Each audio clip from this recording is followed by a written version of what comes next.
frequently Morgan Stanley and the other countries were saying that forget about neighbor, look at Pakistan for investment. Anyway, it's never too late. So historically, I think we have still space, in my opinion. I'm very optimist. Some people say I'm born optimist, but my experience also says optimism, hope must prevail, because we have not seen once, but multiple times Pakistan rising, and then the political instabilities and the domestic conspiracies just take Pakistan to a negative direction. From space exploration to artificial intelligence, medical science, green development, and cutting-edge technologies, China's transformation from an agrarian society to an economic powerhouse of the world has reshaped the global economic landscape. With its GDP risen over 17 trillion US dollars today, Chinese journey stands as a testament to its unyielding pursuit of prosperity. Excellencies, ladies and gentlemen, Pakistan sees China as a key factor for peace, stability, and fairness in world affairs, and I mean it, what I'm saying. China's peaceful rise has contributed to stability in global political and economic landscapes, enhanced the structure of global governance. It has strengthened the role of multilateral diplomacy, and there's so many positive things you can see and experience when you study the China's 75 years of growth. Importantly, China's proactive leadership in addressing climate change has galvanized international climate action. With its investments in renewable and green energy, as well as its pledge to achieve carbon neutrality by 2060, China sets a standard for sustainable development that resonates globally. Those of you who have traveled to China in the last few years, just about 7-8 years ago, when you would go to Beijing, there would be so much pollution you can see.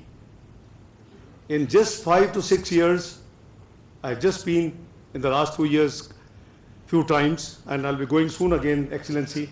I'll be joining President of Pakistan in his dialogue with President Xi on 7th and 8th. That's another reason why I'm here. And it's amazing. It's all clear, blue sky now in Beijing. It's really impressive that if you intend to do something, if you have a resolve, you can make it. And China has shown it. I was really happy and pleasantly surprised in such a short time, just 4 or 5 years ago, and now how Beijing, environment issue has totally disappeared. China's role as a harmonizer on the global stage is equally commendable. Rather than stoking conflicts, China has consistently worked to cultivate harmony among nations. I'm sure China could have reacted to the unreasonable tariffs levies in the recent few months. I was actually in Beijing when I read that news. I mean, imagine 25% tariff to 100% tariff. I don't know what would you write, Dr. Ikram Saab, on this, whether it is a fair play in the world or not.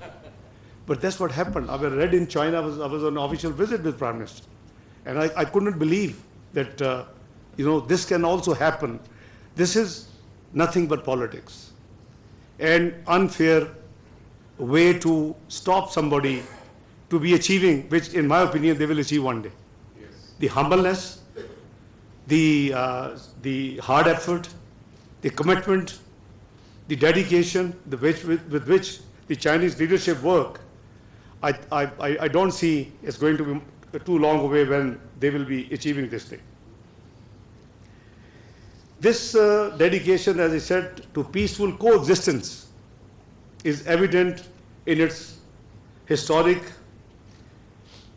mediation role between, couple of countries of this global south. They have been extreme rivals. China had played a great role, and they had brought them closer. You see, this is the role of leadership, and I must compliment what China did in this region.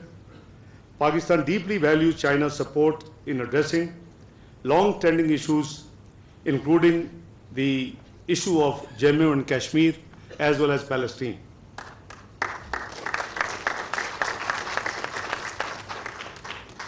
As responsible for the Foreign Ministry of Pakistan, I also assure you once again that Pakistan also is absolutely, has been, is and will always be firm on one China policy.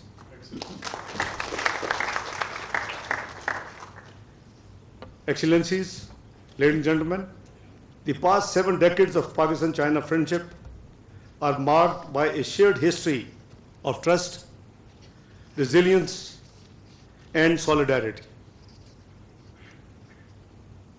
Born of visionary leadership and strengthened by generations of Pakistanis and Chinese alike, our friendship has flourished as an enduring partnership. And this government intends to take it to the next level, inshallah.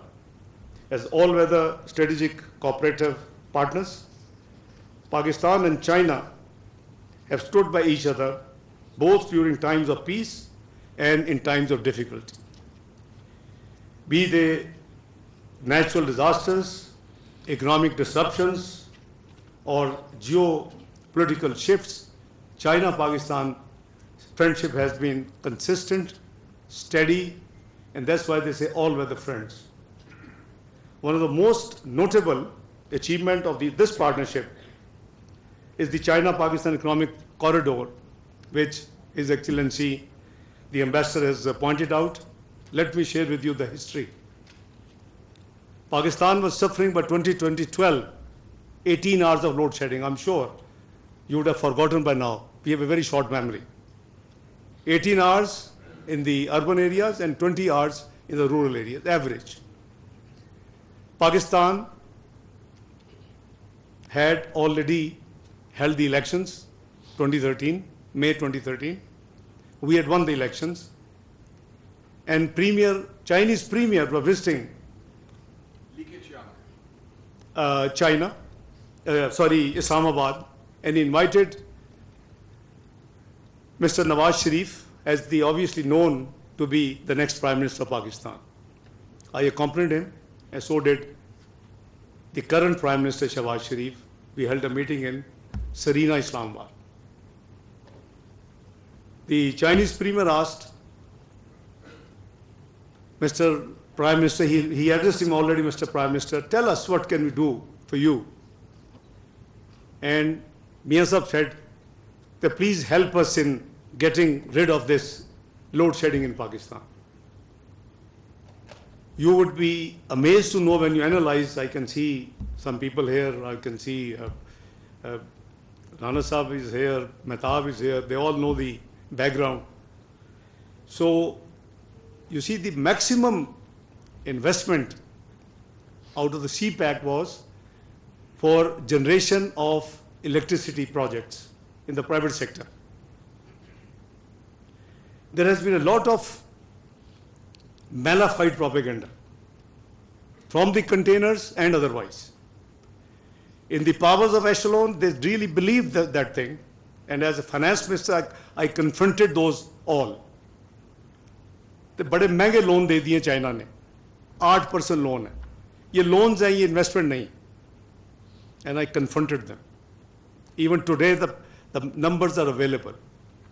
The government of Pakistan, out of 34 billion of CPAC phase 1, only borrowed $6 billion US. The rest was investment loans to the private sector for the power generation projects. 3 billion for Multan Sakar motorway, It was commercially not viable, couldn't be done on a BOT basis. So state has to come in. You can't have Peshawar to Islamabad motorway, Islamabad to Lahore motorway, Lahore to Multan motorway, and Multan Chakkar can't be because there's not enough traffic and doesn't make commercial sense. This is where the state has to come in. So that was the sector which was financed by China under CPAC, 3 billion. The other 3 billion was the Gwadar-related projects. And the average cost was less than 2%. It won't be appropriate for me to tell who the big powers I had to confront. And thanks God, with the change of government, and after spending 1 year, when people went to negotiate IMF program, then the finance minister had to make public statements in Washington. Ishaq Dar was right. It was less than 2%, and that was investment, not loans. So see, we should think of Pakistan first, and should not come to the petty politics when it comes to Pakistan. So CPAC, I think, is a wonderful gift from China. It's a flagship project of the Belt and Road Initiative of President Xi. It has not only transformed Pakistan economy by enhancing infrastructure and energy capacity, but also demonstrated that interstate relations based on mutual respect and cooperation bring substantial benefits to both nations. As a symbol of bilateral cooperation, CPAC underscores the enduring strength and depth of Pakistan-China's relationship. Ladies and gentlemen, Pakistan remains fully committed to expanding CPAC to its next level. In the recent meetings of Prime Minister Shehbaz Sharif with the Chinese leadership in China, which I also participated, China and Pakistan have agreed to take CPAC to the next level, what we call upgradation of CPAC or CPAC Phase 2. We have to move into now the second phase, deepening our collaboration in trade, industrialization, digital technology, agriculture, and green and renewable energy investments. China offered that we can send 1,000 agri senior students to China. They can study how we can increase our yield per acre, how can we reform our agriculture following the Chinese model. So the government is totally focused, and the actions are on. The shared commitment was further strengthened during the visit of, as I said, Prime Minister Shehbaz Sharif in June this year, followed by recent visit of Premier Lee to Pakistan. These visits reflect our country's resolve to elevate this partnership to new levels. Now, the visit I'm referring to, after 1997, Pakistan did not have any meaningful multilateral event in Pakistan. It's not very good. Maybe one dignitary, one prime minister, one president, two or maximum three, 2019, 2021, ECU. But not 1997 level of multilateral event took place in 27 years in Pakistan. Alhamdulillah, we mobilized SCO. You have been witness. People still didn't try to leave it in peace, try to sabotage it. But the SCO went, alhamdulillah, absolutely marvelous, and there is all praises coming to the visiting dignitaries, including Chinese Premier. I'm sure Ambassador, is privy to that recognition.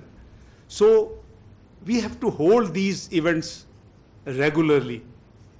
But, the constraints were very serious. I had to concentrate a few weeks totally on this event, and alhamdulillah, all guests went happy.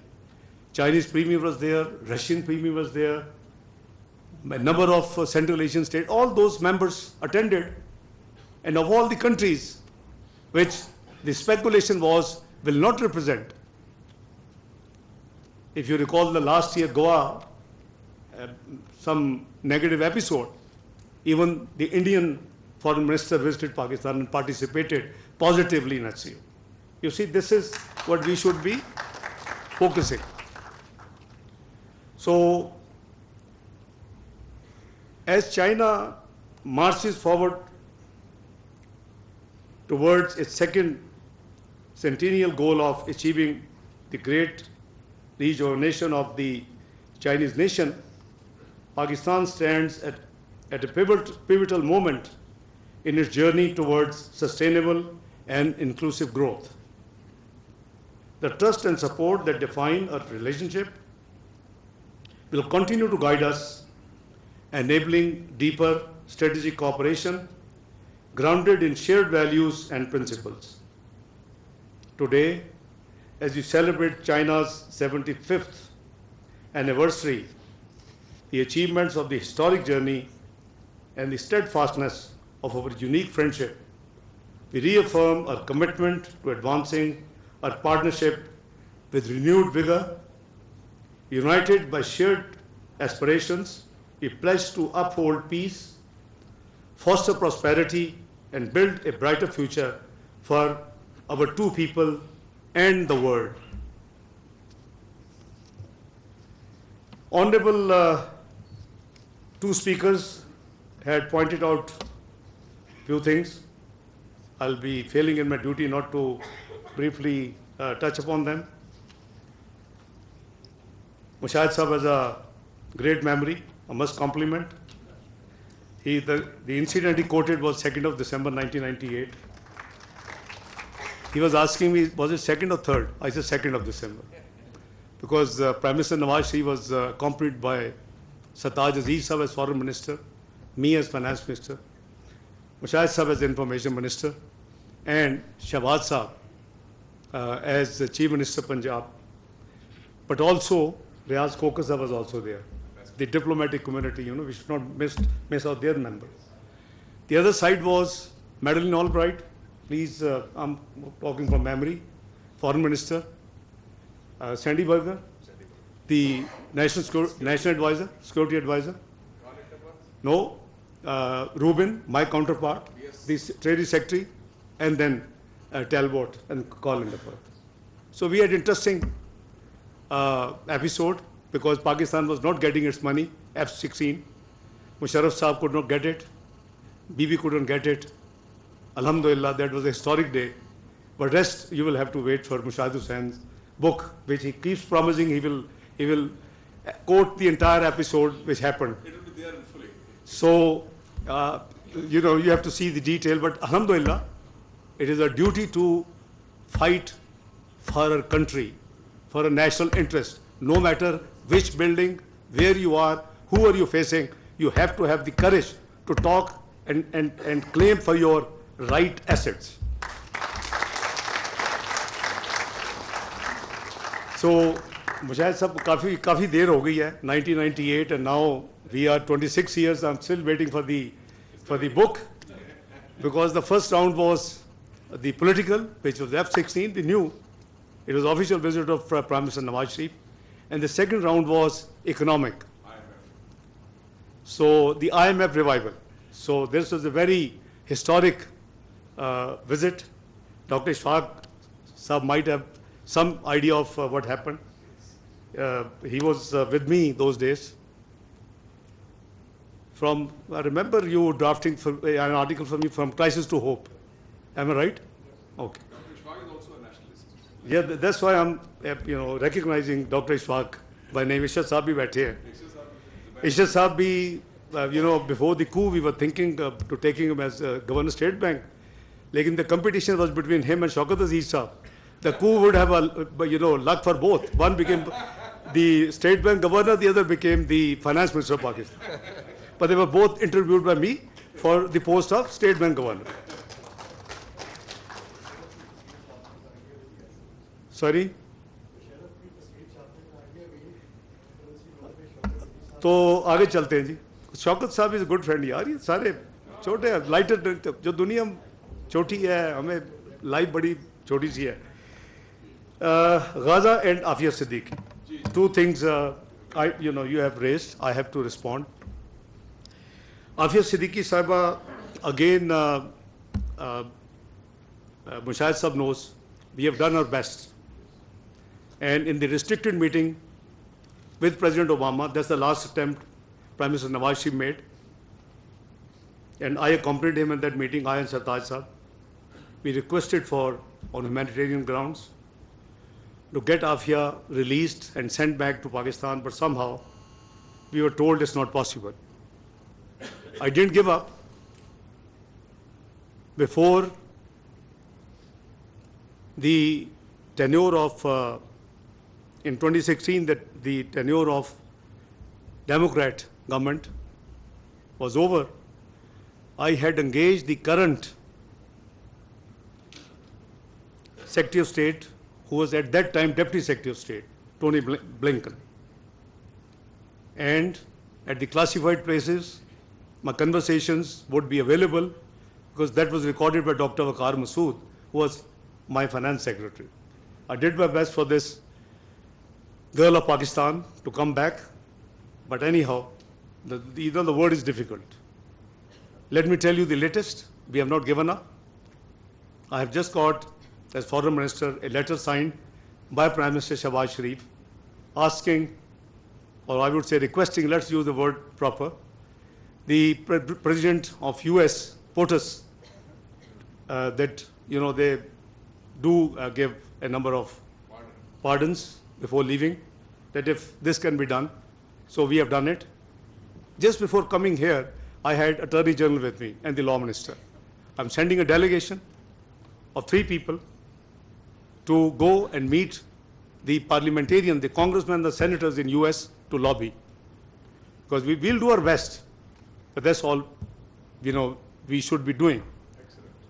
On the issue of Gaza, I think the word international law and order is collapsing. I don't mince words, I talk straight. May not be very good quality in a diplomatic responsibility, but you have to. Just in last 48 hours, I have made it sure that I put on record of the Commonwealth that there is a need for reform in the multilateral development institutions, charter. The developing country needs do not have enough supply under the existing system from the Bretton Woods institution and others. And everybody agreed with me, and it was part of the, the record which the Commonwealth Secretariat will issue in due course. So, same happens to Gaza. All the resolutions of the Security Council on Gaza, by the resolutions of the OIC in Gambia, I represented Pakistan on this subject there in the heads of government OIC meeting in Gambia a few months ago. There was a special meeting of D8 in Istanbul, same issue, followed by another meeting hosted by King of Jordan, President of Egypt, UN Secretary General. I represented Pakistan there. We voiced everywhere. I think we may be one of the rare countries who have vocally spoken in favor of Palestine. And I think it is a responsibility as part of the Ummah. This genocide must stop. The war crimes must operate. The International Court of Justice decision has been put in the bin, which has categorically stated it is plausible genocide. Yes. 48,000 innocent people have died, including majority of women and children. 80,000 are injured, and there's a complete vanish of the Gaza place, followed by what is happening in Lebanon. What Pakistan is doing, we are playing our proactive diplomatic role. Many things you can't make too much public. This is standard norm. That's why you don't see me, by the way, too much now in talk shows. Spokesperson speaks on behalf of the MOFA. Hopefully, Parliamentary Secretary Dr. Shazra Mansab will be doing that job. But we raise this issue at every important international forum. Even in Commonwealth in Samoa, I made it sure that this item is raised. But what Pakistan is doing, now let's come to that. सिर्फ बातें करने का तो कोई फायदा नहीं ना. Talk is not enough. We have to do something practically. We have already sent 10 big consignments of relief to Gaza. Previously, we were sending through Egypt. When I attended a few months ago the conference in Amman on Gaza, I negotiated with Jordan because that is a safer place and safer route to dispatch these goods. So we have been doing it. Number two, an NGO from UK of the professionals, doctors, they approached me that can we bring the final year students of medical. There are no teaching hospitals now, no medical, it's all gone by the bombardment. So can Pakistan accommodate them? You will be happy to note I have made arrangements with all the private medical colleges and the public sector colleges, and 190 students would be, as a first batch, coming to Pakistan, Palestinians who will be completing their rest of their medical profession and their degree in Pakistan. The first batch has reached in Lahore. Next few batches are expected in Islamabad, and hopefully once all the first total batch arrives, I have intention to probably invite them and just have a talk, maybe media is also there, just to encourage them. They lost everything. So all I want to assure you that Gaza is on our radar, and surely we will do everything which is possible. Latest attack on Iran, that is a new addition. The sad story is when the Iranian president was to be sworn in, Prime Minister Shahbaz Sharif was again overcommitted. Task was given to me. I represent Pakistan. I went there. ये अलग बात थी कि बजाय एक दिन का overnight जो कि suggested था, I reduced it to 14 hours trip. I reached after the airport to the parliament. I had about 30 minutes margin. So I attended the investor ceremony. So life is short. That's why I said that we should always consider this. I was sitting, the Turkish foreign minister was sitting, Deputy Prime Minister and Foreign Minister of UAE were sitting. The ceremony was to start in about 5-6 minutes. Ismail Hania walks in. He was also invited there. And this clip was run globally after what happened there at that time. So 4 of us were chatting, 3 of us, sorry. UAE DPM was sitting, but Foreign Minister Haqqan, my dear brother, and myself and Ismail Hania, and a very good exchanges. After that, there was a gap of 1 hour, there was a dinner, and then I just rushed back to the airport and reached Sagar again 4 o'clock, by the way, in the morning. When I landed at Islamabad, I was told that Ismail Hania has been killed. Now this is life. So, our support is very much there. Now the latest attack on Iran, we have been informed that Arab Summit would be taking place, most likely on 11th of November. Islamic Summit or Arab Summit? Arab Summit, not OIC, Arab Summit. So I'm sure Prime Minister and myself, we will represent Pakistan on that occasion. We'll voice out everything we can. On the security issue, I'm sorry I'm taking a lot of your time. Foolproof security. I'm talking about for our brothers and sisters from China. China leadership, I won't precise his name, in our recent meetings, Chinese are very clear. No matter how lucrative an investment is anywhere, if the security issue is there, they don't send Chinese personnel. Am I right, Ambassador? Your country is the only exception. This is what Chinese leadership told to Prime Minister of Pakistan in my presence.